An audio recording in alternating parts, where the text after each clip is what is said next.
The blood-brain barrier is like, you can think of it as being like a sheath that surrounds the brain that's supposed to selectively let things in that are good for the brain and selectively bar things from coming in that are bad for the brain. It's extremely similar to when you hear people talk about leaky gut syndrome in the intestinal tract. When the intestinal tract becomes porous due to damage from candida or other infections or toxins, and then it starts allowing things to pass through the intestines and enter the bloodstream that shouldn't be allowed to, and then the person reacts adversely. They either have allergic reactions or toxic reactions or whatever to that thing that entered their blood that should have never been allowed. And that's the correlation with the leaky gut syndrome and then the brain blood barrier. Same thing. And very often it's the condition is very similar, and what I'm calling the sheathing that separates this is based on very similar nutrients, and similar care would need to be taken as in a person with leaky gut syndrome. Are you curious about discovering ways of making your life better? Then welcome to my podcast. I'm Bob Nickman, and this is The Exploding Human.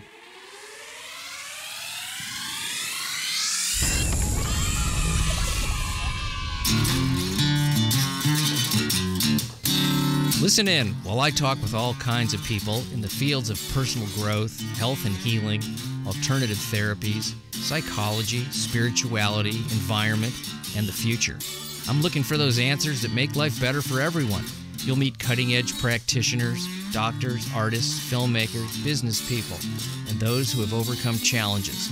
The brave, the curious, anyone who's out there helping us humans to explore, expand, and explode. Hey, welcome to The Exploding Human. My name is Bob Nickman. My guest today is naturopath Michael Biamonte, and we are going to be talking about brain health. But first, I'd like to invite you to visit my website, theexplodinghuman.com. Over there, you can listen to episodes, read synopses, see photos of my guests, read a little bio on myself. There's also a YouTube channel where you can listen. That is The Exploding Human with Bob Nickman. As I said, my guest today is Michael Biamonte.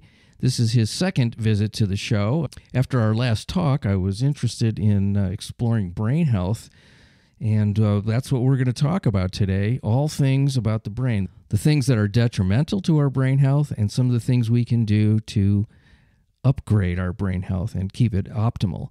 We talk about brain fog and the relationship between gut health and brain health, toxic metals, psychotropic drugs, all kinds of factors that affect our brain health.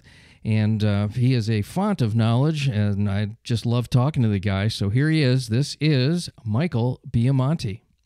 Michael Biamonte is back, ladies and gentlemen. And I am so happy. I enjoyed our first talk. And today I really wanted to talk about brain health and all things about the brain in terms of the approach that a naturopath such as yourself would take, and the things that people can do to improve their memory, improve their consciousness, improve their clarity, and some of the ways that we can get rid of issues that, like, for instance, brain fog. You always hear about brain fog. Let's start with brain fog. I have a lot of people that say to me, I'm just, as I'm getting older, I feel a little foggy, a little bit unclear. What's going on there? So let's divide this talk into two sections. Great. The first section is going to be things you need to remove, or removing detrimental things that affect. And then the second section would be things you would do or take that improve. So we have the minus and the plus. Okay. So first, on the minus side, brain fog very often is caused by candida, which we talked about the first time. And candida is a fungus which lives in your intestines. It overgrows there due to taking antibiotics and other drugs. And it releases different toxins into your body. And some of these toxins are responsible for brain fog and poor memory because they interfere with nerve transmission. They essentially interfere with acetylcholine and a lot of the neurotransmitters which help your nervous system work correctly. Now, also, along with candida, the other issues that we have that also are detrimental are toxic metals and toxic chemicals. Toxic metals and toxic chemicals also interfere with brain function. And talking about them very generally right now because it is a general subject. We'd have to specifically go into exact elements in order to differentiate. But like, just to throw it out there, lead toxicity. If someone was to go online, read about the effects of lead toxicity, mercury toxicity, copper toxicity, all of these elements, aluminum, of course, which has been linked to Alzheimer's. All of these elements have their own unique way that they affect the brain in certain manifestations. Like, as an example, aluminum we just mentioned is linked to Alzheimer's. Copper toxicity is linked to people having racing thoughts at night when they're trying to sleep.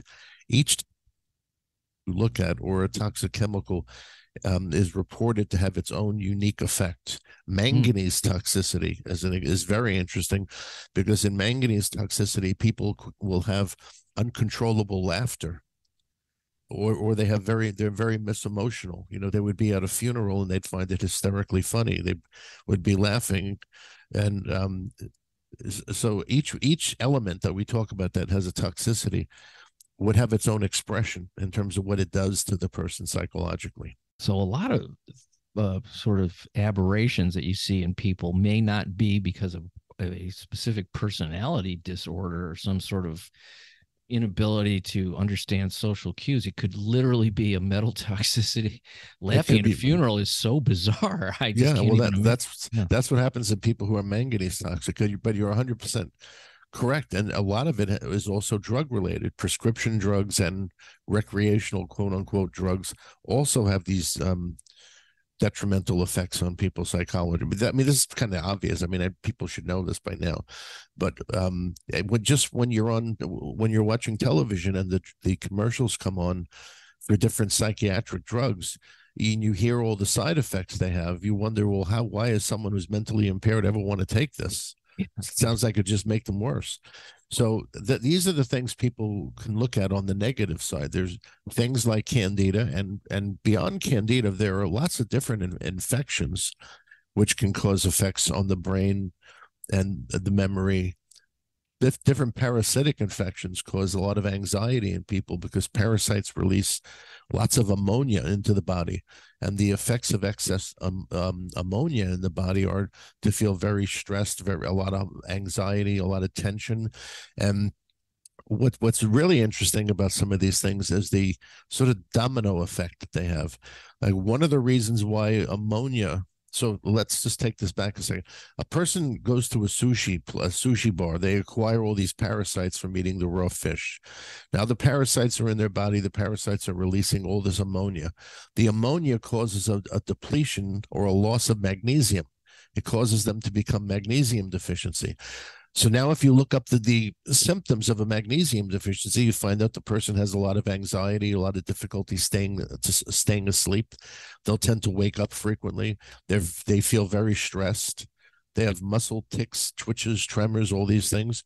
So this is all from going back here, eating at this sushi bar. Now they have a magnesium deficiency. That's really interesting you would say that. I have a friend who eats a lot of sushi and he has trouble sleeping and he can't figure it out. And I wonder if that may be the case. Ask your friend if he gets rectal itching in the middle of the night. And if he does, that's dead on that he has a parasitic infection from eating the sushi. I'll ask him, but that's not going to be an easy thing.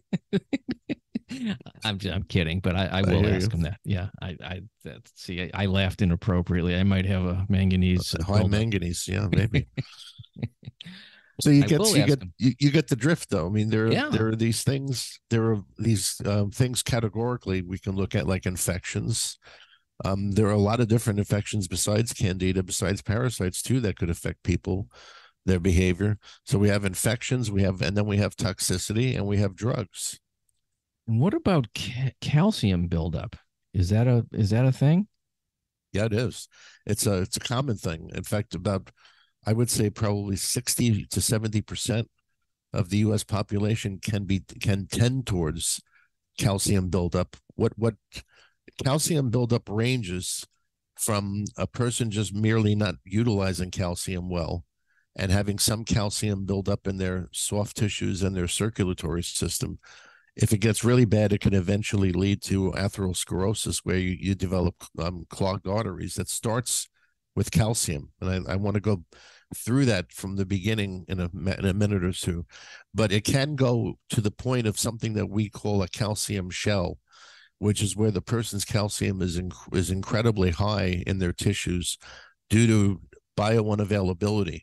So these people have a lot of calcium in their body, but the calcium's not going to their bone. It's not being used correctly. Instead, it just gets deposited in their muscle tissue and glandular and organ tissue, and unfortunately in their circulatory system. And this is what leads to arteriosclerosis. Now, how this begins is first with inflammation. The person develops inflammation for whatever reason. The inflammation, when it's in the circulatory system, causes damage to the blood vessels. The blood vessels get tiny tears or ruptures or breaks, and the body produces fibrogen, which is a sticky protein, to try to repair that. Just like when you cut your finger or you have a cut and you notice this like sort of webby mesh material starting to form as you're healing. That's fibrogen, which is starting to heal the area. Well, when you have fibrogen as a sticky protein, when calcium comes by those areas, the calcium gets stuck to the fibrogen. And then when cholesterol comes by, the cholesterol gets stuck to the calcium. That's the anatomy, essentially, of an atherosclerotic plaque. It doesn't begin with cholesterol. To blame cholesterol as the cause of arteriosclerosis or blocked arteries is like blaming the gravedigger for your death. It didn't start there. It started with inflammation or free radical damage to your arteries that started the chain of things that occurred, the domino effect.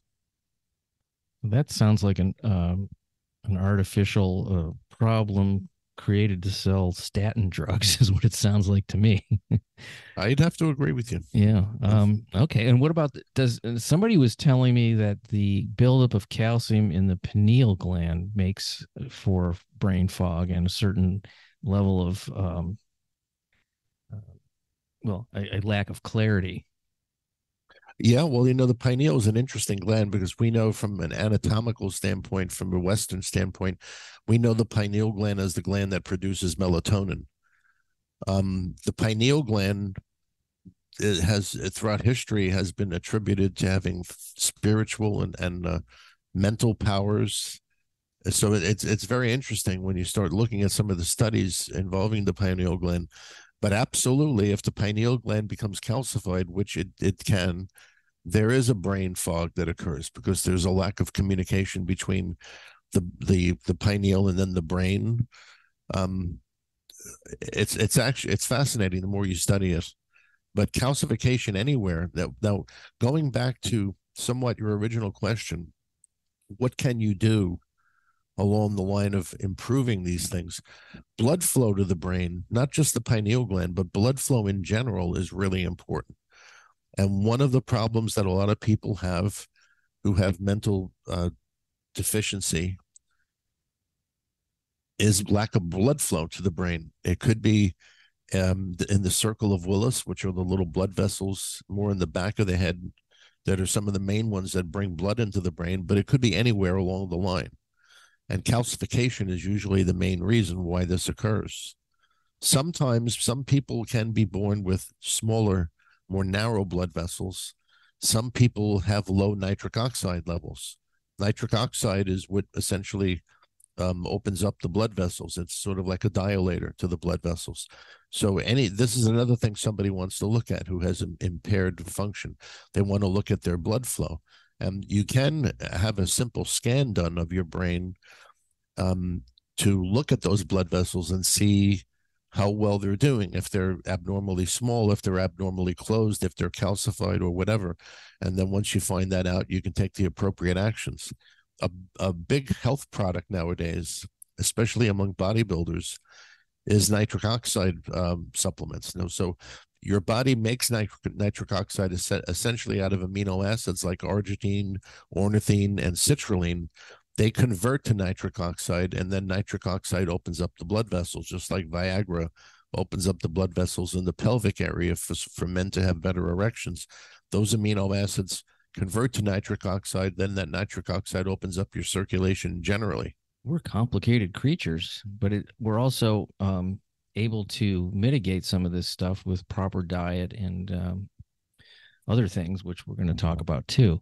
Mm-hmm. What so do you think a lot of the issues people have, particularly with mental health, are diet related? It seems like I don't know what the percentage is, but it's not. It's way too much compared to what people know. When you look at women, for instance, who have depression, postpartum depression, who have PMS, their problems are hormonal, and their problems are easily resolved by balancing their hormones, not by giving them psychotropic drugs, which have so many bad side effects and never get to correct the cause.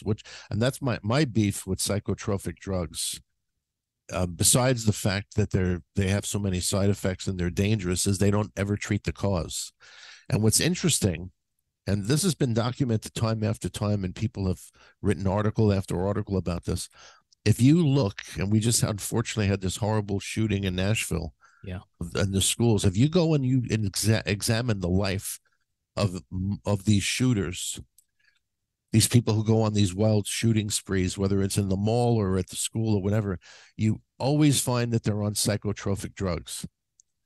And when you're on these drugs, the drugs have crazy side effects. When people try to withdraw from these drugs for whatever reason, if they're trying to withdraw or if they're misusing them or whatever, they have horrible side effects. But you always find that these people involved in these mass shootings are on these drugs. And often they're on those drugs and then other street drugs at the same time.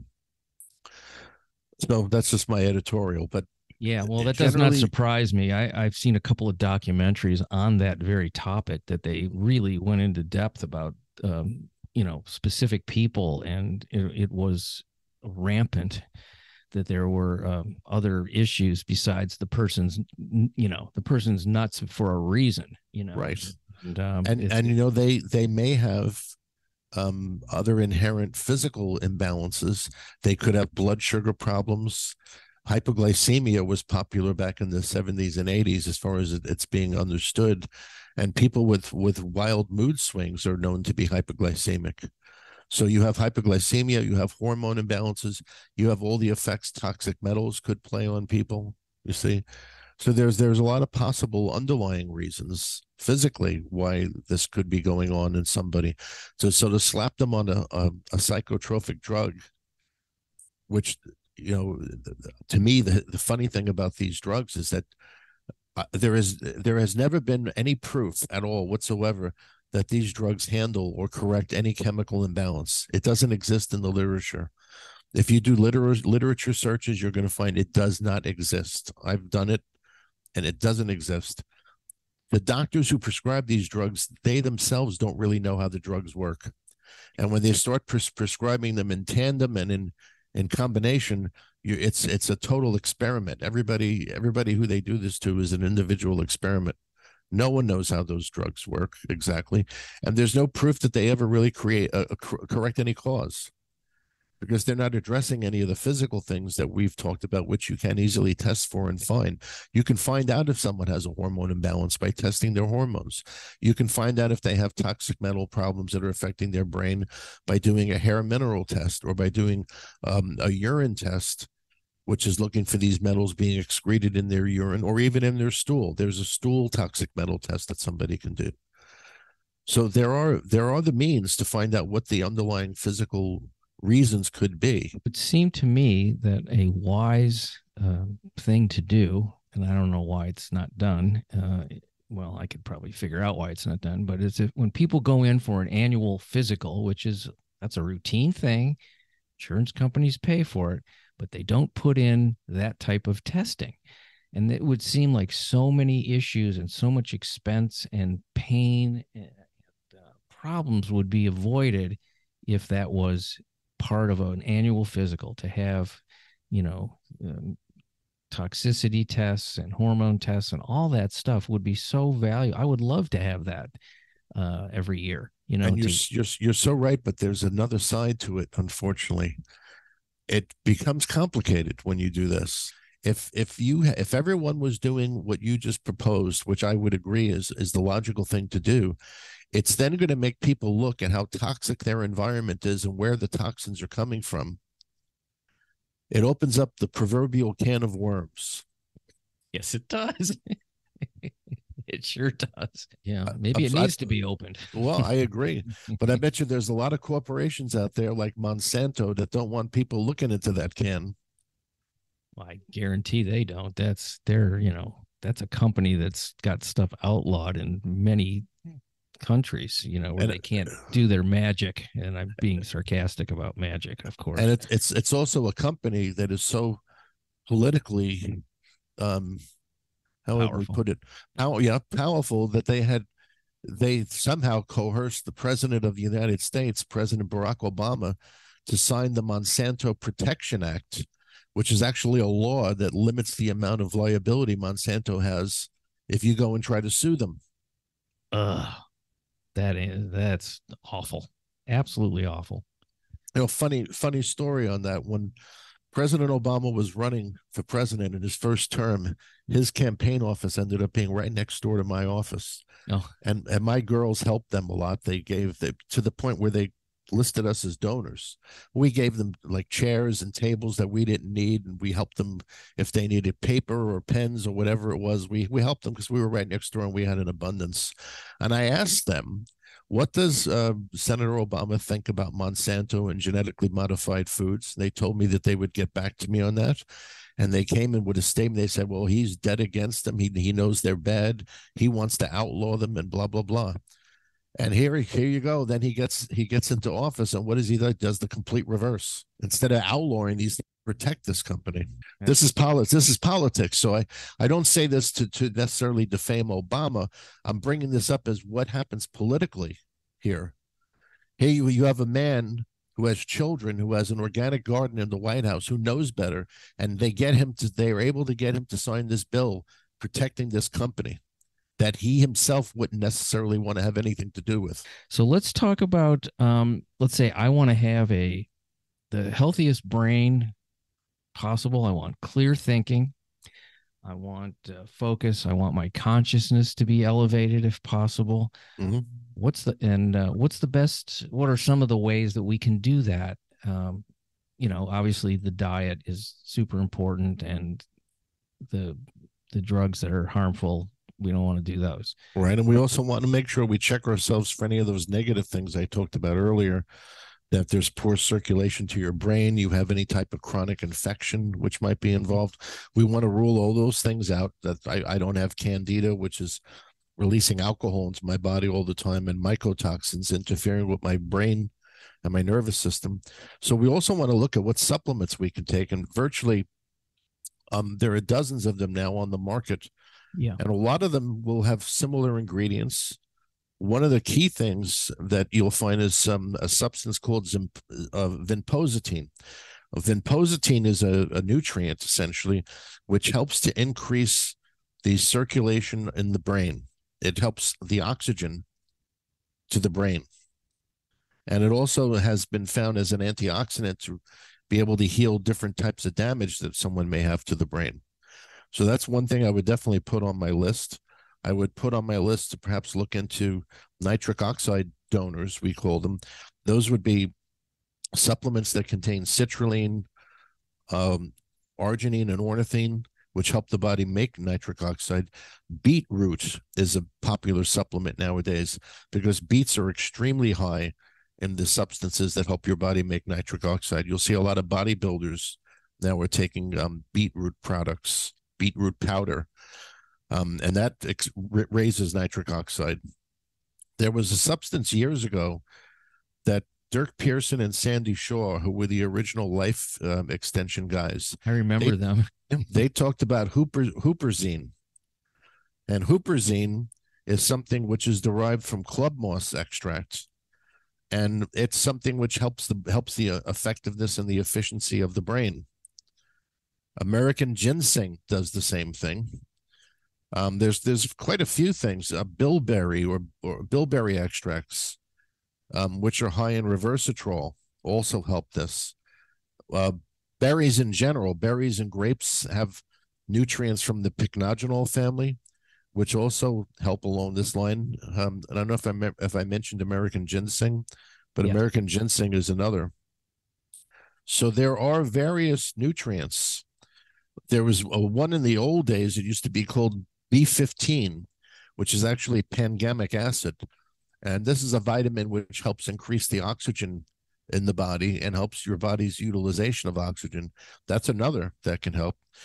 You can literally go online nowadays and you can just do a search for cognitive formulas or nutritional formulas that aid in cognitive function, and you'll find various formulas. A lot of them will have some of the nutrients I just mentioned. Ashwagandha is a big one because ashwagandha helps control cortisol, and the effects of cortisol are really bad on the body. Now, you have to have some cortisol because cortisol is a adrenal hormone that wakes you up in the morning. It's also referred to as a slow-acting adrenaline.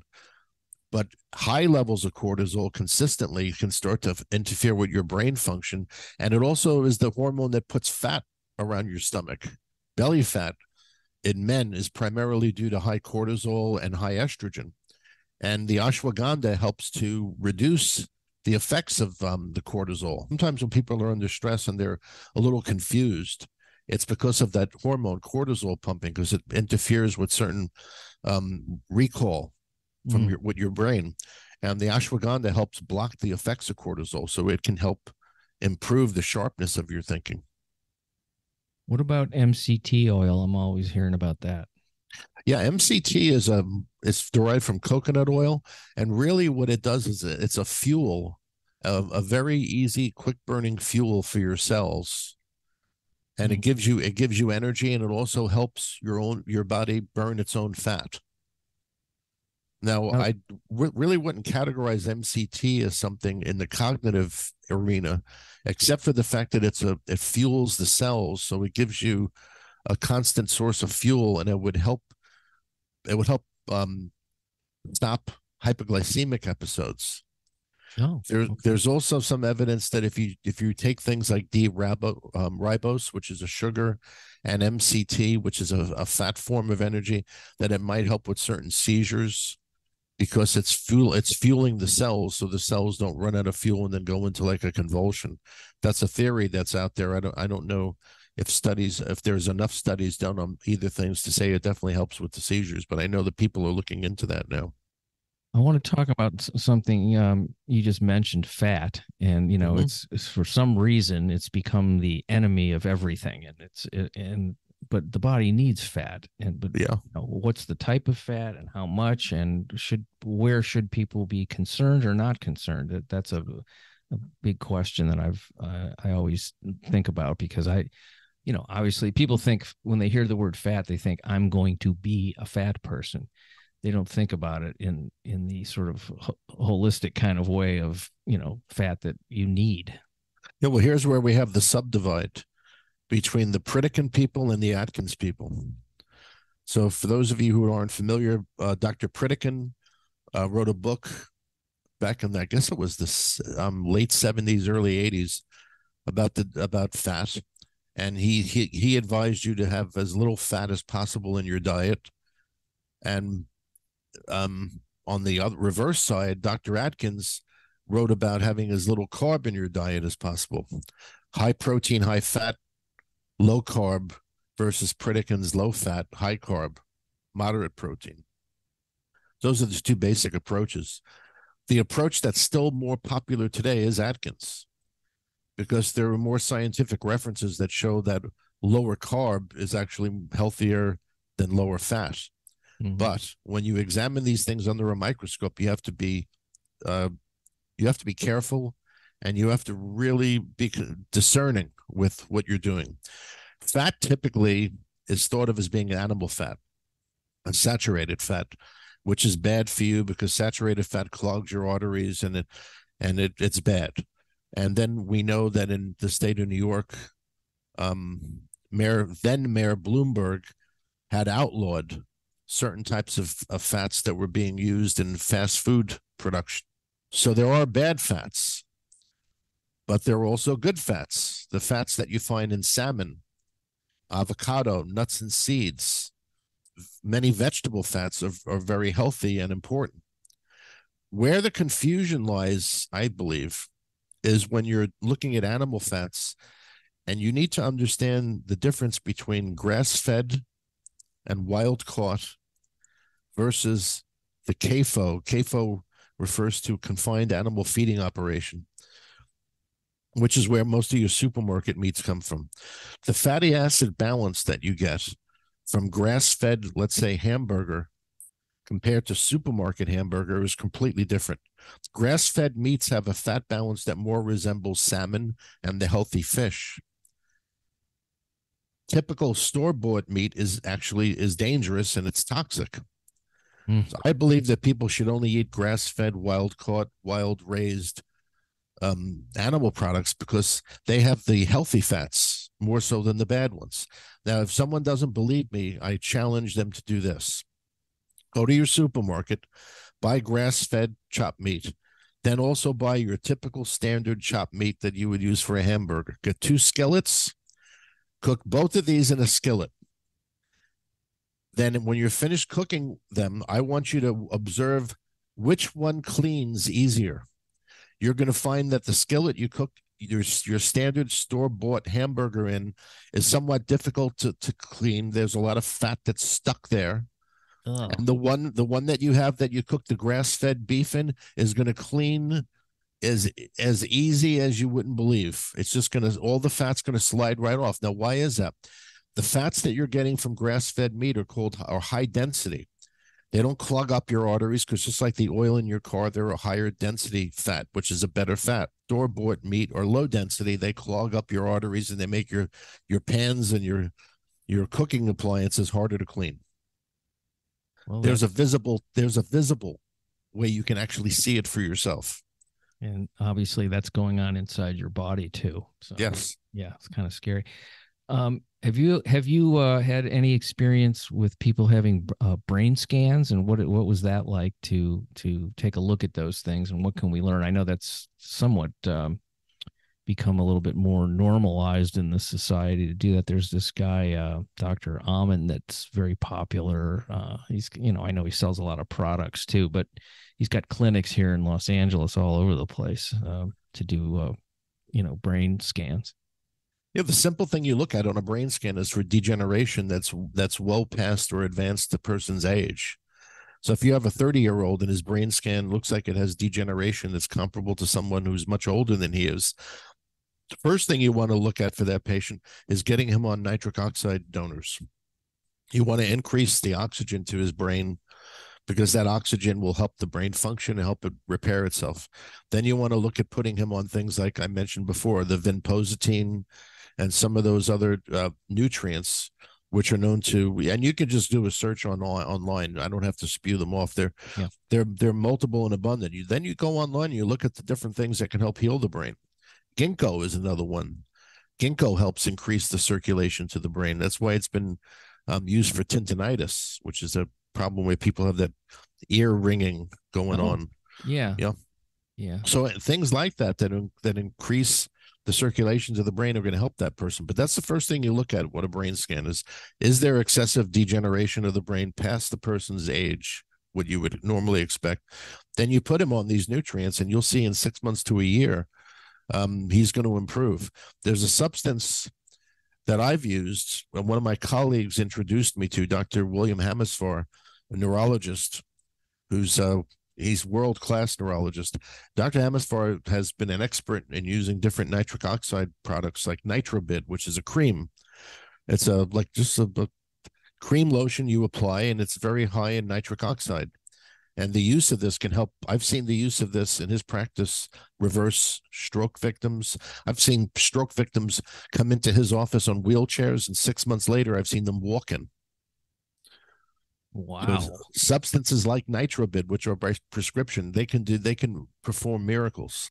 So it's to increase blood flow to areas that are damaged. Yeah, particularly the brain. He had one patient who actually did it using Viagra. Got a similar result because Niagara does a similar thing, only Viagra concentrates more in the pelvic region, not so much the cerebral. Yeah. Well, I guess you got a side benefit. I would say, yeah. The blood-brain barrier, what is it? And when they talk about things crossing it or not being able to cross it, and what is that? The blood-brain barrier is like, you can think of it as being like a sheath that surrounds the brain that's supposed to selectively let things in that are good for the brain and selectively bar things from coming in that are bad for the brain. It's extremely similar to when you hear people talk about leaky gut syndrome in the intestinal tract. Okay. When the intestinal tract becomes porous due to damage from candida or other infections or toxins, and then it starts allowing things to pass through the intestines and enter the bloodstream that shouldn't be allowed to, and then the person reacts adversely. They either have allergic reactions or toxic reactions or whatever to that thing that entered their blood that should have never been allowed. And that's the correlation with the leaky gut syndrome and then the brain blood barrier. Same thing. And very often it's a very similar, the condition is very similar, and the what I'm calling the sheathing that separates this is based on very similar nutrients and similar care would need to be taken as in a person with leaky gut syndrome. So there are things that are harmful that can cross that barrier, and we don't want that. No, we don't want that, especially when it comes to toxic metals. We don't want that, like metals like aluminum or other ones, which can, but on the other hand, there are trace minerals which go to different parts of the brain. Lithium, for instance, actually works in different parts of the brain. It has a physiological function there. So does elements like rubidium and molybdenum. Some of these lesser known trace minerals actually have effects that they create in different parts of the brain, which are normal to our physiology. So we want those to go through, but we don't want the bad ones like aluminum and other ones to get through in excess. And the moral of the story is the more your exposure is to these bad elements, the greater chance they are going to go into your brain and then start causing malfunctions. So you want to look at your deodorant. You don't want to necessarily use a deodorant which has aluminum. You want to try to stay away from aluminum foil, aluminum cans, and not lead an aluminum full life, because if you do, you're going to end up with having high levels of aluminum in your body. I think there was a lot of aluminum in baby powder. I don't know if it's still the case, but I remember seeing it in powder. Some powder, very commercial powder, so which is really scary when you think about putting that on a baby, a wet baby. Yeah, it's true. It goes back to where you had the vaccine controversy that Jenny McCarthy was a big I remember focal person. Yeah, and it all turned out to be true, but notice how they'd all got hushed down. They called Jenny McCarthy a quack. They called her this. They called her that. But yet they did outlaw thimerosal. Thimerosal was outlawed and prohibited from being in any more vaccines. So everyone thought she was crazy, but quietly the FDA and the government did outlaw and correct exactly what she pointed out. Let's talk about one other thing in terms of the brain, which is, well, two things: exercise and meditation. What are the effects on the brain that we know? Obviously, exercise is going to increase blood flow. That's a super obvious thing. Right, and it also increases a lot of the neurotransmitters, which are very friendly to the brain, as does meditation.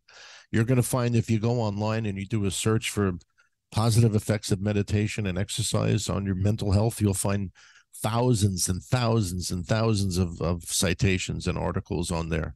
That's what should be going on also as an adjunct to a program to these people who have mental illness.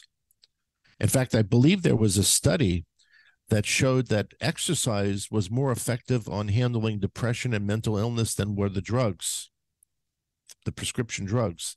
I read that recently. That would not surprise me. I know how much better I feel when, even if I just take a 10-minute walk. Mm-hmm. That's bare minimum. Automatically feel better. Automatically. It's and I meditation's part of my practice too. So my daily routine that I do. So, and I find that really important for myself. So there, it's obviously you're into a holistic approach. It's diet, exercise, eating properly, and making sure that you avoid toxins as best as possible. Yeah, very often it's not only what you do, but it's what you don't do. It's Yeah. like the old joke in baseball that some of the best trades you make are the ones you don't. Well, it's in health too. It's some of the best things you do are the things you don't do sometimes. Well, I really appreciate our conversation. This is really great. I just, mental health is a big part of what I'm interested in, because there's so many problems that come out of people that aren't mentally healthy, and what, to look at some of the causes is really valuable. And it's unfortunately, the physical stuff doesn't get looked at, as we've kind of discussed today. It doesn't get looked at like it probably should be. Well, it's a huge business. It's a huge big. You have no idea how much money's involved in the sale of Oh, psychopharmaceutical drugs. It's a huge business, and it goes back to the old saying that we had once, that we joked about, is you have two rules in healthcare. One is you never kill the patient, because now you lost the patient, and two, you never cure the patient, because then he's not going to come back and buy your stuff. yeah. So if you're to cure mental illness, the pharmaceutical companies are going to lose trillions of dollars. I would invite everybody to go to cchrint.org. CCHRINT, it stands for INT, since CCHR INT International, CCHRINT.org.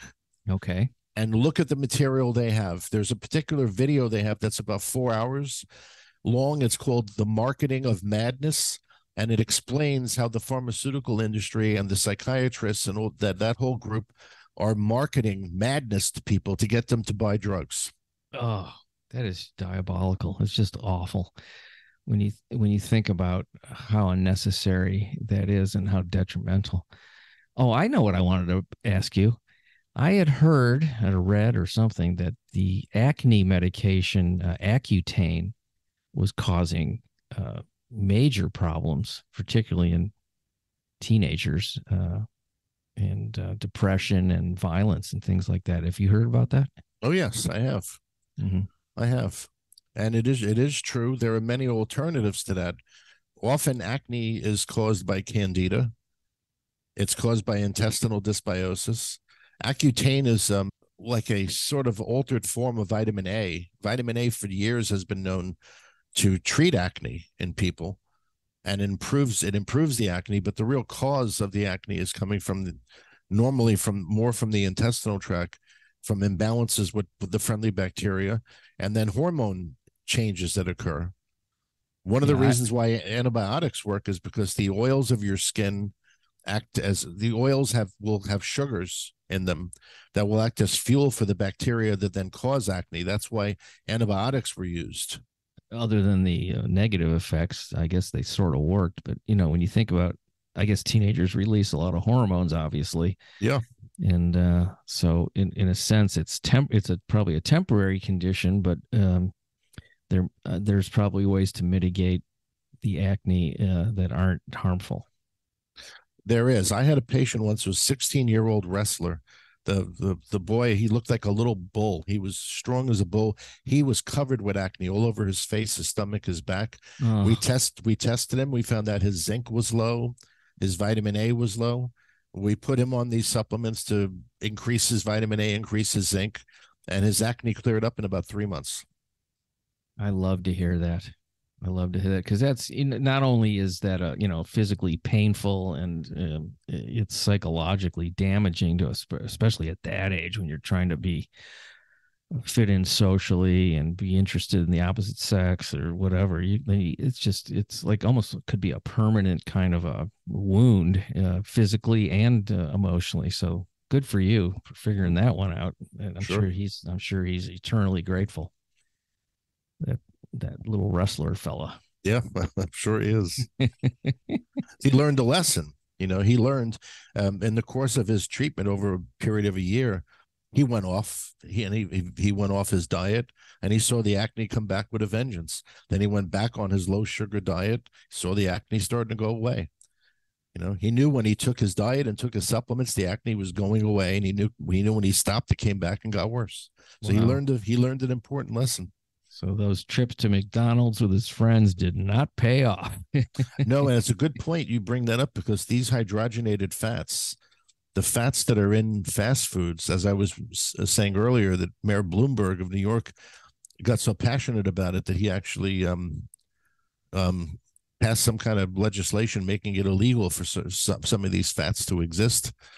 And they're horrible. I mean, they are just terrible. I remember the one time I was up late at night. I went past the McDonald's and I saw this truck come, and this truck connected a hose to a sprocket outside. And I said, what the hell is all this about? And I got out of the car. I went and asked the guy. I said, what is this you're doing here? Is this a sewage thing? And he says, no, what we're doing, we're draining the oil that they use for deep frying. It goes through our machine here in the truck. It filters it, it cleans it, it perfumes it, and then it goes right back in. Oh my God. It goes and I later found out, and when I was in school, that this was true. This is what the fast food restaurants have, these services that come that basically recycle the oil that they use. Oh, I just assumed they threw it out after they used it. No. Oh, that's disgusting. That is so disgusting. Oh. I was eating a lot of McDonald's in my early 20s, late teens, early 20s, and this is embarrassing, but I got cellulite on my stomach. I had it. I had cellulite. I was like 22. Did you ever see the movie Supersize It? Yes. It's incredible. It's worth seeing for anybody that hasn't seen it. It's absolutely phenomenal that what he did. I can't believe he did that to himself, but it's an eye opener. That's for sure. He proved the point. He sure did. Yeah. Well, that being said, I want to thank you again for another great talk. Such valuable information, so valuable. And thank you for your dedication to health and all the things that you do for people. It's really admirable. I appreciate it. It's my pleasure. I actually enjoy it. And whenever you want me to come back, we'll talk some more. I'd be more than happy to. Okay. And let's just tell the folks once again how to get a hold of you, because I know you do virtual appointments, which is fantastic. You don't have to go anywhere except your own house to talk to Michael Biomonte. Yeah, on their computer. So you can go to my website, www.health-truth.com, or you can visit my other two sites, which are the New York City Candida Doctor and the New York City Thyroid Doctor. There you go. It's fantastic. You have a fantastic day and enjoy Florida. Thank you, sir. I will. Much appreciation for you folks listening to The Exploding Human. The website is theexplodinghuman.com. There's a YouTube channel where you can listen, The Exploding Human with Bob Nickman. Big thanks to Michael Biamonte for being on the show for the second time. I'm going to have him back again. And I hope you folks have a fantastic day. Thanks.